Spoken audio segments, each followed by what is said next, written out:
Baik, kita masuk sekarang cobaan datang secara individu. Saya bilang tadi, cobaan ini datang kepada individu, kafir atau beriman. Kalau orang beriman teman-teman sekalian, antum sudah coba menjaga setiap hari sholat, begitu azan langsung sholat, tutup aurat, berusaha mencari pendapatan yang halal. Pokoknya sudah menjalankan perintah Allah, meninggalkan larangan Allah Azza wa Jalla. Sudah menjaga itu. Keluarga juga, istri antum, anak antum jaga pokoknya semua. Sudah jalan, kemudian datang cobaan. Misal jalan dompetnya hilang, misal contoh. Atau tiba-tiba saja jalan ban motornya pecah, kempes, jatuh, kemudian dia luka.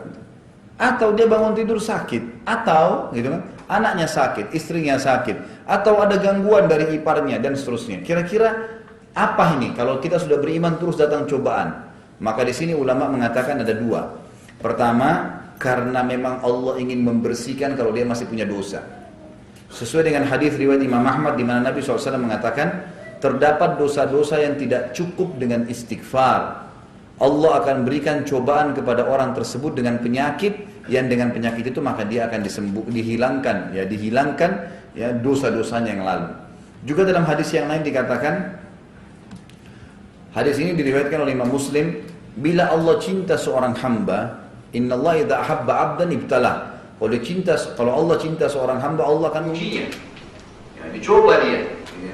Cobaan ini ternyata gunanya untuk membersihkan dosanya, atau yang kedua meninggikan derajatnya.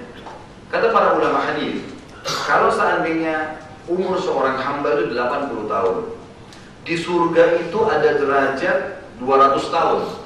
Misal, antum harus 200 tahun bakti dengan orang tua, 200 tahun sholat, 200 tahun puasa, 200 tahun jihad. Sementara umur kita cuma 80. Dan Allah Azza wa Jalla mau kita sampai ke derajat itu karena iman kita. Bagaimana caranya? Kata para ulama hadis, Allah datangkan cobaan padanya. Misal dia sakit 10 tahun. Misal dia usaha sampai 3 kali gagal, dan modalnya sudah halal, sudah berusaha ikhtiar tapi gagal. Cobaan-cobaan seperti ini untuk membersihkan kalau dia masih punya dosa, atau memang meninggikan derajatnya di surga. Jadi ini hadis yang menjelaskan. Juga dalam hadis yang lain riwayat Imam Ahmad, kata Nabi SAW, bila Allah mencintai seorang hamba, maka karena imannya, karena iman hamba itu, maka Allah akan mengujinya untuk meninggikan derajatnya. Juga dalam hadis Bukhari dikatakan, seorang mukmin akan terus diuji oleh Allah di dirinya, di keluarganya, di hartanya, di keturunannya, sampai dia dan keluarganya bertemu dengan Allah Azza wa Jalla sementara tidak tertinggal satupun dosanya. Jadi ini akan datang. Ingat, bisa jadi pembersihan dosa atau peninggian derajat. Pembersihan dosa juga bisa begini. Misal antum sebelum ikut pengajian, sebelum mengenal hukum-hukum Allah, kita dulu pernah gosipin orang. Kita dulu pernah mengambil sesuatu, mencuri sesuatu. Dulu kita nggak tahu, atau mungkin kita tahu tapi sudahlah, sudah lewat, saya sudah tobat misalnya. Ingat, kata Nabi SAW, al-jaza'u min jinsil amal. Balasan akan datang sesuai dengan kadar perbuatan seseorang. Jangan heran, setelah antum sudah multazim, sudah mulai multazimah, sudah mulai lurus jalannya, ternyata tiba-tiba ada cobaan. Tiba-tiba dompet kita hilang. Ingat, muhasabah. Mungkin dulu pernah antum ambil dompetnya orang. Mungkin waktu SMP, masih SMA, tidak mengerti. Atau mungkin memang antum pernah ambil. Kita pernah gosipin orang, sekarang kita sudah lurus kok digosipin orang. Ya ini, muhasabah. Mungkin pernah ada terjadi sesuatu. Tidak ada dosa, garis bawahi kata-kata saya ini, yang tidak ada konsekuensinya. Nggak ada dosa yang tidak ada konsekuensi, teman-teman. Jangan pernah antum berpikir, misal umur 17 tahun dulu ada kesempatan berzina, dan kita misalnya mengingat sekarang ya, setan buat kita berkecamuk di situ. Oh ini perempuan dulu, atau ini laki-laki dulu saya suka ya. Sekarang Allah pertemukan, sudah dewasa, mungkin sudah menikah semuanya. Lalu kita teringat, setan ingat dia dulu punya kesempatan berzina. Lalu kita seperti menyesal, coba dulu saya berzina aja sama dia ya, sekarang saya taubat, gitu kan? Misal, maka itu pemahaman yang keliru teman-teman. Karena kalau antum sempat berzina dengan dia pada saat itu, demi Allah akan ada pembersihannya. Nggak ada dosa tidak ada pembersihan. Dosa itu ibaratnya seperti segelas racun. Antum tahu atau tidak tahu itu berbahaya, tetap mematikan.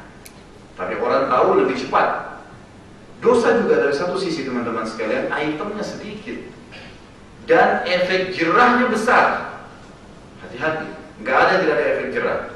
Dosa semua, sekecil apapun antum sengaja tidak sengaja ada efeknya. Kenapa kita kalau wudu misalnya hadis Bukhari, tidak ada seorang muslim pun yang wudu kemudian dia membasuh dalam makanannya kecuali jatuh dosa-dosanya bersama dengan tetes air yang terakhir. Kemudian kalau dia kumur-kumur, kalau dia istinsyak, masukkan air di hidung, jatuh semua dari mulutnya, dari mukanya pada saat dia basuh, jatuh semua dosa dari matanya, tangannya, kepalanya, seterusnya.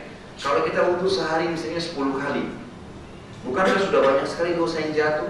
Pertanyaannya, kok banyak sekali nih pembersihan dosa? Kenapa? Karena ternyata memang dosa-dosa kita terlalu banyak, ya.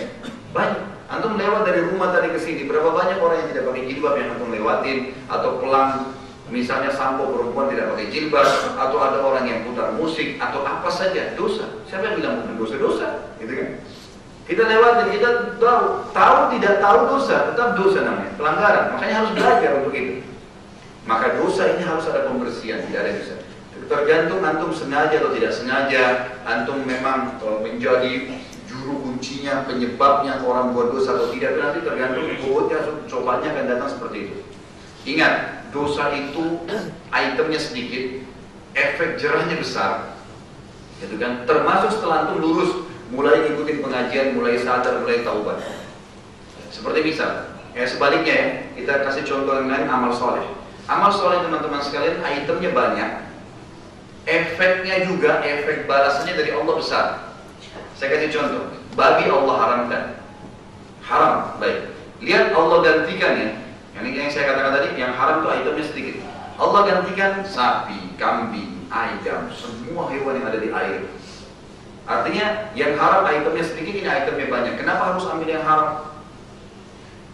Kita diharamkan khamar, nggak boleh minuman keras. Allah ganti susu, madu, sirup, air putih, banyak gantinya. Kalau seandainya Allah haramkan sesuatu, Allah tidak ganti, itu repot memang buat kita. Tapi tidak, Allah haramkan, Allah ganti yang banyak.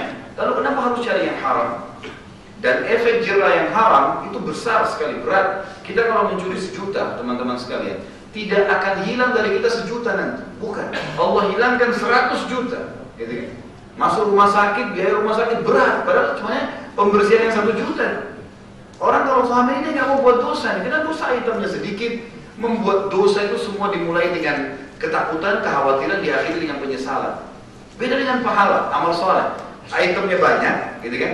Terus kita dapat pahala dan efek balasnya dari Allah besar. Misal kita sedekah 1 juta, Allah nggak balas kita dengan 1 juta lagi, Allah kasih kita 100 juta dari sedekah itu. Jadi lihat bagaimana kita harusnya berjalan di jalan yang benar dan kita jauh jalan yang tidak benar. Harusnya begitu, karena ini semua efeknya berbahaya. Orang mukmin kalau datang cobaan padanya bisa jadi pembersihan dosa-dosanya yang lalu, dan ini sebuah karunia luar biasa. Daripada antum nanti disiksa di akhirat, lebih baik di sini, gitu kan?